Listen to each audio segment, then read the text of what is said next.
குருவி செடின்னு சொல்லுவாங்க. இது வந்து இந்த குச்சியில் பல்லு வளர்க்குறதுன்னா ரொம்ப நல்லதுன்னு சொல்லுவாங்க. நம்மளாம் அந்த வேலை செஞ்சது இல்லைங்க, அதுக்குள்ளேயே இருக்கிறனாலேங்க.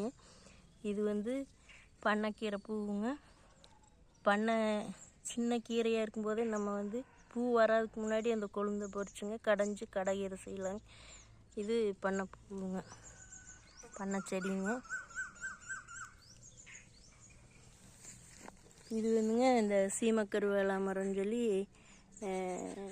குட்டியாக இருக்கிறப்பவே நம்ம வேண்டான்னு சொல்லிட்டோம்னா பிடுங்கி எரிஞ்சிடலாமுங்க.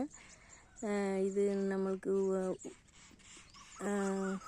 நடுக்காட்டுக்குள்ளே இருந்ததுன்னா வேண்டாம்னா எடுத்துருவாங்க. இது வந்து நிலத்தடி நீரை வந்து உறிஞ்சி எடுத்துறதுனால விவசாயத்துக்கு வந்து கொஞ்சம் நல்லதல்லன்னு சொல்லி இப்போல்லாம் இது வெட்டி எடுக்கிறாங்க. இது வந்து விறகுக்கெல்லாம் ஒரு காலத்துலேங்க இதோட சீமக்கருவேல கட்டையை வந்து வேக வச்சு கறியாக்கிங்க.